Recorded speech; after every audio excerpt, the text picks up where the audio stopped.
Praise the lord, హల్లెలూయా. దేవుని నామానికి మహిమ కలుగును గాక. నేటి దేవుని మాట అనే శీర్షిక కోసం వేచి ఉన్న మీ అందరికీ యేసయ్య శక్తి కలిగిన నామంలో మా వందనాలు తెలియజేస్తూ ఉన్నాం. బాగున్నారా? దేవుని మహాకృప, ఆయన కనికరాన్ని బట్టి మనందరం క్షేమంగా ఉంటూ, అంత మాత్రమే కాదు, దేవుని యొక్క వాక్యాన్ని ప్రతిరోజు వినడానికి దేవుడెంతో దయ చూపిస్తూ ఉన్నారు. ఆ గొప్ప దేవునికి మహిమ కలుగునుగాక. మరి నేటి దేవుని మాట అనే ఈ శీర్షికలో దేవుడు మనకి ఈరోజు ఇవ్వబోతున్న మాటను ఒక్కసారి మనం చూద్దాం.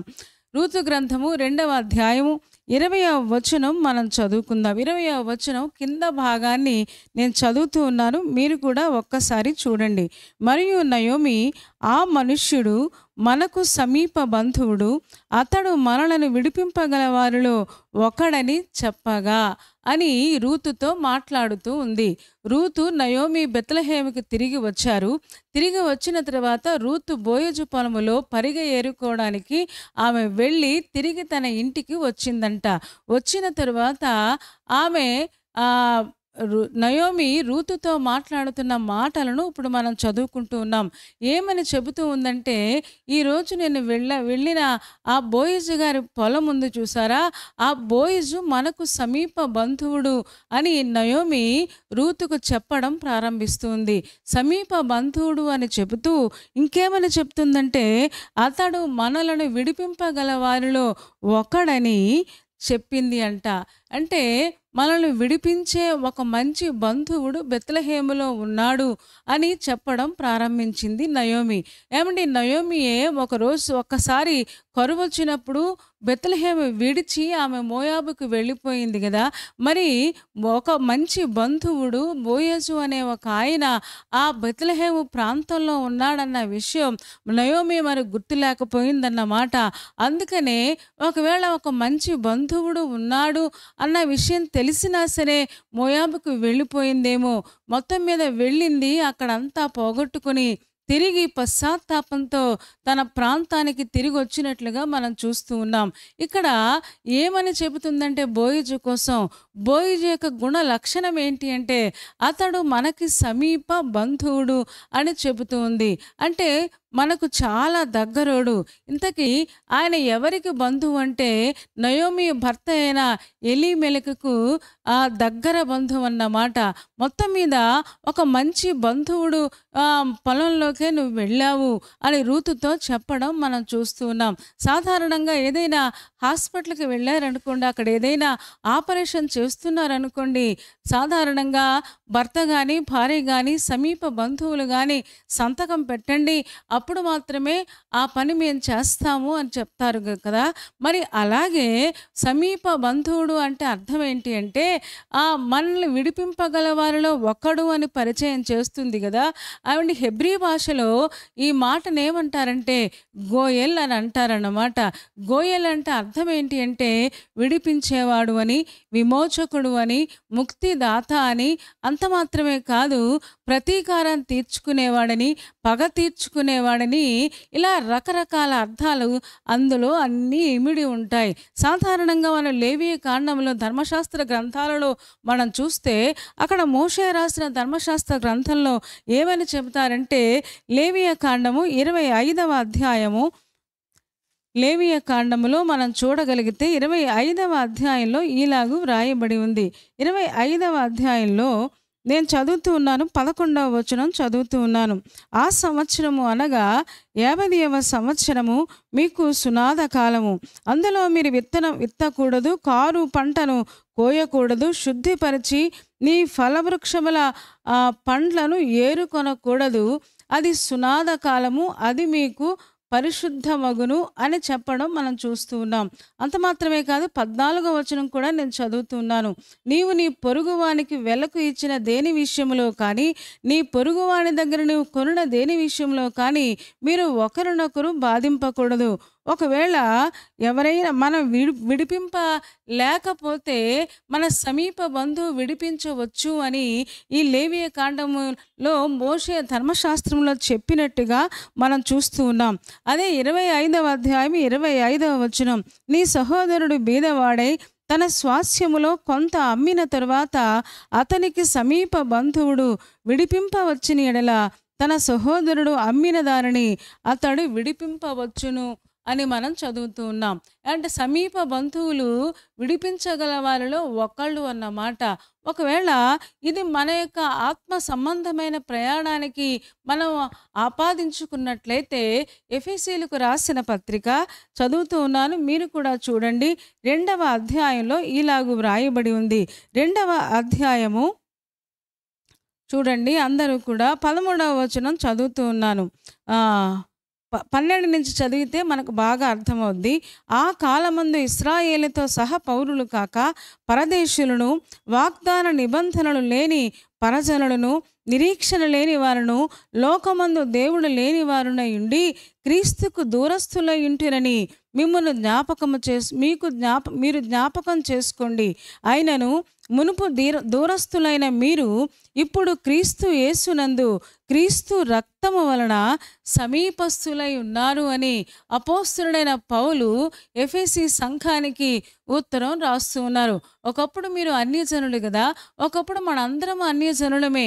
కానీ ఈ రోజున క్రీస్తు రక్తము ద్వారా మనందరం సమీపస్థులమై ఉన్నాము. అంటే మనం దేవుడికి దగ్గరగా వచ్చాము. ఇప్పుడు దేవుడు లేక యేసు క్రీస్తు మనందరికీ సమీప బంధువుడైపోయాడు. ఏమండి, ఆ సమీప బంధువుడు మనల్ని విడుదల చేసే వారిలో ఒకడు అనే విషయాన్ని ఈ రోజున క్రైస్తవులు, క్రైస్తవ విశ్వాసులు గ్రహించాల్సిన అవసరత ఎంతైనా ఉంది. మమ్మల్ని ఎవరు విమోచిస్తారు, మాకెవరు విడుదలిస్తారు, మాకెవరు సహాయం చేస్తారు అని నిరాశలోకి, నిస్పృహలోకి వెళ్ళాల్సిన అవసరత లేదు. వచ్చిన కష్టం ఎంత పెద్దదైనా, వచ్చిన సమస్య ఎంత పెద్దదైనా, అనారోగ్యం ఒకవేళ ఎంత పెద్దదైనా ఈ రోజున విడిపించడానికి మనకొక సమీప బంధువుడున్నాడు. పగ తీర్చుకోవడానికి ఒక మంచి ముక్తి దాత మనకున్నారు. ప్రతీకారం చేసే గొప్ప బంధువు మనకున్నారు. ఆయనే ప్రభువైన యేసు క్రీస్తు. ఇక్కడ అదే చెప్తూ ఉన్నాడు 12వ వచనంలో, ఆ కాలంలో మీరు పరదేశులుగా ఉన్నారు, ఆ కాలంలో మీకు వాగ్దానాలు లేవు, పరజనులుగా ఉన్నారు, కానీ నిరీక్షణ లేదు. కానీ ఈ రోజున విశ్వాసులమైన మనందరికీ నిరీక్షణ ఉంది. ఎందుకంటే గొప్ప దేవుడు మనకున్నాడు. తప్పకుండా విమోచిస్తాడు, తప్పకుండా విడుదలిస్తాడు. ఎన్ని సమస్యల మధ్యలో నలిగిపోతూ ఉన్నా ఏదో ఒక రోజున దేవుడు విడుదలిస్తాడు. ఏమండి, అబ్రహాము నిరీక్షణకు ఆధారము లేని సమయంలో ఆయన నమ్మాడు. ఆ నిరీక్షణ ద్వారా దేవుడు చేసే అద్భుతాన్ని అబ్రహాము పొందుకున్నట్లుగా మనం చూస్తూ ఉన్నాం. ఈ రోజున మనకి కూడా అదే నిరీక్షణ. మనకొక సమీప బంధువుడున్నాడు. ఆయన మనకు సహాయం చేస్తాడు, మనల్ని విడిపిస్తాడు. అందుకని మన నిరాశలోకి, నిస్పృహలోకి, బాధలోనికి మనం వెళ్ళిపోవలసిన అవసరత లేదు. ఆత్మహత్య చేసుకోవలసిన అవసరత లేదు. బెత్లెహేములో ఉన్న వాళ్ళకి ఎలాగైతే సమీప బంధువుడు ఉన్నాడో, ఈ రోజున క్రైస్తవ విశ్వాసంలోనికి వచ్చిన వారందరికీ, లేక సంఘములో చేర్చబడిన వారందరికీ ఒక బంధువుడు ఉన్నారు. ఆయనే ప్రభువైన యేసు క్రీస్తు. ఒకవేళ మీరు ఆలోచించవచ్చు, ఎలాగో మనకు బంధువులయ్యారు అని ఒకవేళ మనం ఆలోచిస్తే, మనం చూడండి, రక్షణ పొందిన మనము ఆయన బల్ల ఆరాధనలో చేతులు పెడతాము కదా. మారు మనసు పొంది బాప్తిసం తీసుకున్న వారందరూ బల్ల ఆరాధనలో చేతులు పెట్టాలి కదా. చేతులు పెట్టేటప్పుడు ఆయన రక్తాన్ని మనం తీసుకుంటాము. రక్తానికి గుర్తుగా ఉన్న ద్రాక్ష రసాన్ని, ఆయన శరీరానికి గుర్తుగా ఉన్న రొట్టెను మనం తీసుకొని మనం తింటాము. అంటే మన శరీరము లోపల ఆయన శరీరం ఉందన్నమాట. మన శరీరము లోపల ఆయన రక్తం ఉందన్నమాట. ఏమండి, ఈ రోజున ఆ రక్తము ద్వారా మనందరం ఆయనలో ఉన్న ప్రవహించే ఆ రక్తమే ఈ రోజున విశ్వాసులమైన మన శరీరములో కూడా ప్రవహిస్తుంది. మనందరము కూడా ఆయనకు సమీపస్థులమై ఉన్నాము. ఆయనకి దగ్గర బంధువులమై ఉన్నాము. ఆ సమీప బంధువుడు మనల్ని విడిపిస్తాడు అంట. ఈ రోజున చూడండి, ఎక్కడ చూసినా బంధువుల మధ్యలో అనురాగం కానీ, ప్రేమ కానీ, ఆప్యాయత కానీ అసలు అలాంటివేమీ మనకు కనిపించడం లేదు. ఉండే కొలది అక్రమము విస్తరిస్తుంది, ఆ ప్రేమ చల్లారిపోతుంది అని బైబిల్ చెప్పినట్లుగా మనం ఈ రోజున కూడా చూస్తూ ఉన్నాం. ఒకవేళ బంధువులు మనల్ని విడిపించలేకపోయినా, లోక సంబంధమైన లేక శరీర సంబంధమైన బంధువులు మనకి సహాయము చేయలేకపోయినా, ఆ సహాయము చేయగలిగిన సమీప బంధువుడైన ప్రభువైన యేసు క్రీస్తు నీకున్నారు. ఆ సమీప బంధువుడు నీకు కూడా బంధువు అవ్వాలి అంటే తప్పకుండా మారు మనసు పొందాలి, తప్పకుండా ఆ బాప్తిసం తీసుకోవాలి, తప్పకుండా బల్ల ఆరాధనలో మనం పాలిపంపులు పొందాలి. ఎప్పుడైతే బల్ల ఆరాధనలో పాలిపంపులు పొందుతామో ఆయనలో ఉన్న రక్తము మనలోనికి, ఆయన శరీరం మన శరీరములోనికి ఎప్పుడైతే ఈ రెండు కలుస్తూ ఉంటాయి, మనకు కూడా రక్త సంబంధం ఏర్పడుతుందన్నమాట. అందుకనే ఎవరైతే బల్ల ఆరాధనలో పాల్గొంటారో అంత్య దినమున నేను వారిని లేపుతాను అని అంటారు. నా శరీరము తిని నా రక్తాన్ని త్రాగే వాళ్ళని అంత్య దినాన్న లేపుతానని యేసు ప్రభు చెప్పారు కదా. ఈ రోజున మనం తిరిగి లేపబడాలి అన్న, సమాధిలో నుంచి మనం తిరిగి లేచి ఆ పరలోక రాజ్యం వెళ్ళాలి అన్న తప్పకుండా ఈ రోజున సమీప బంధుత్వము మనకును క్రీస్తుకు కలిగి ఉండాలన్నమాట. ఈ రోజున దేవుడు మనకు అదే చెప్తూ ఉన్నాడు. ఈ బోయజు కోసం నయోమి చెబుతూ ఉంది, ఆయన మనకు సమీప బంధువుడు. ఈ రోజున ఆ సంఘములో చేర్చబడిన వారికి కూడా సమీప బంధువుడు ఉన్నాడు. నిరాశ పడాల్సిన అవసరత లేదు, బెంగ పడాల్సిన అవసరత లేదు, భయపడాల్సిన అవసరత లేదు. ఒకవేళ మనం ఎన్ని నష్టాలలోకి వెళ్ళిపోయినా, ఎన్ని సమస్యల లోపలికి కూరుకుపోయినా, ఈ రోజున ఒకవేళ తెలిసి చేసినా తెలియక చేసినా విడిపించగలగడానికి విమోచకుడైన ప్రభువైన యేసు క్రీస్తు మనందరికీ ఉన్నారు అనే విషయం మర్చిపోవద్దు. ఆయన మనకున్నాడు. తప్పకుండా మనల్ని విడిపింపగల వారిలో ఒకడు అని నయోమి చెప్పినట్లుగా ఈ రోజున మనం నమ్మిన దేవుడు ఆయన మనల్ని విడిపిస్తారు. మరణము నుంచి విడిపిస్తాడు, సమస్యల నుంచి ఆయన విడిపిస్తారు, అనారోగ్యాల నుంచి విడిపిస్తారు, చీకటి శక్తుల నుంచి విడిపిస్తారు, బాధల నుంచి విడిపిస్తారు. ఈ రోజున నీ సమస్య ఏమైందో తెలియదు కానీ ఆ ప్రతి సమస్య నుంచి విడుదల చేయగలిగిన గొప్ప నాయకుడైన యేసు క్రీస్తును మనం కలిగి ఉన్నాం. ఆయనే మనకు సమీప బంధువుడు అని లేఖనం తెలియజేస్తుంది. మునుపు దూరస్తులమే, ఏమండి, మునుపు పాపము ద్వారా శాపము ద్వారా దూరంగా ఉన్నాం, కానీ యేసు రక్తము ద్వారా ఈ రోజున మనం కడగబడిన వారమై ఆయనకు సమీపం అయిపోయాం, ఆయనకు దగ్గర అయిపోయాం. ఆయన మనకు దగ్గరగా ఉన్నాడు. ఈ రోజున ఆ దగ్గర బంధువులు మాత్రమే విడిపిస్తారు అని ధర్మశాస్త్రం చెబుతూ ఉంది కదా. ఈ రోజున సమీప బంధువుడైన యేసు క్రీస్తు మనల్ని విడిపిస్తారు. రూతు జీవితాన్ని విడిపించాడు, నయోమి జీవితాన్ని ఆ రోజున బోయజు విడిపించి వారి జీవితాల్లో అద్భుతమైన కార్యాలు జరిగించినట్టుగా మనం చూస్తూ ఉన్నాం. చరిత్ర చెబుతూ ఉంది. ఈ రోజున వారి చరిత్రను మార్చిన దేవుడు ఈ రోజున మన చరిత్రను కూడా మార్చగలిగిన గొప్ప దేవుడు. ఒకప్పుడు లోకంలో ఉన్న మనల్ని ఈ రోజున దేవుని పిల్లలుగా చేశాడు. అంత మాత్రమే కాదు, పరలోక రాజ్యానికి వారసులుగా ఆయన చేశాడు. అంత మాత్రమే కాదు కానీ ఈ జీవిత కాలములో మనకెన్ని సమస్యలు వచ్చినా, ఎన్ని కష్టాలు వచ్చినా, మా బంధువైన యేసు క్రీస్తు మీద మనం ఆధారపడగలిగితే, మనం ఆశ్రయించగలిగితే, ఆయనకు దగ్గరగా రాగలిగితే, ఆయన పొలములో మనం ఉండగలిగితే తప్పకుండా మనకు కూడా సహాయము చేసి మన జీవితాలను కూడా ఆయన మార్చగలడు. అందుకనే ఈ రోజున మన జీవితాలు సంపూర్ణంగా ఆయనకు మనం సమర్పించుకుందాం. ఆయనకి చేతి కింద మనం అణిగిమణిగి ఉందాం. తప్పకుండా రూతు జీవితంలో అద్భుతాలు చేసిన దేవుడు, నయోమి జీవితంలో అద్భుతాలు చేసిన దేవుడు మన జీవితాల్లో కూడా ఆయన కార్యాలు చేయగలిగిన గొప్ప దేవుడై ఉన్నాడు.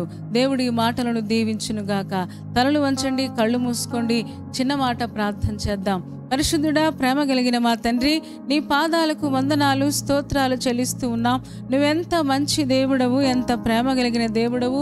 మాకు సమీప బంధువుడుగా ఉండడం కోసము పరలోక రాజ్యాన్ని విడిచిపెట్టి నాయన ఈ లోకంలోకి వచ్చి పాపులమైన మా కోసం నువ్వు చేసిన శిలువ యాగము ద్వారా మమ్మల్ందరినీ సమీపస్తులుగా చేసినందుకు వందనాలు చెల్లిస్తూ ఉన్నాం.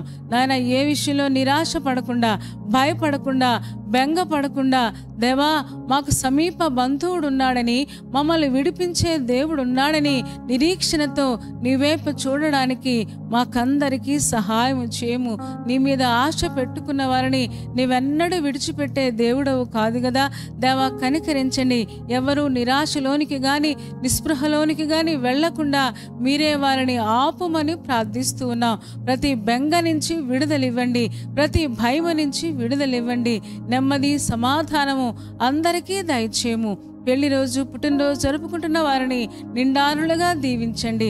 ఎగ్జామ్స్ రాస్తున్న వారికి, ఇంటర్వ్యూకి వెళుతున్న వారికి మీరే సహాయం చేయము. రేపటి దినం కోసం మమ్మల్ని అందరినీ సిద్ధపరచుమని యేసయ్య శక్తి కలిగిన నామములో ప్రార్థించి వేడుకొనుచున్నాము తండ్రి. ఆమేన్. ఆమేన్ చెప్పారు కదా అందరూ. చాలా సంతోషం. చాలా ఓపికగా, శ్రద్ధగా దేవుని యొక్క వాక్యాన్ని మీరు వింటూ ఉన్నారు. మిమ్మల్ని బట్టి మేము చాలా సంతోషిస్తూ ఉన్నాం.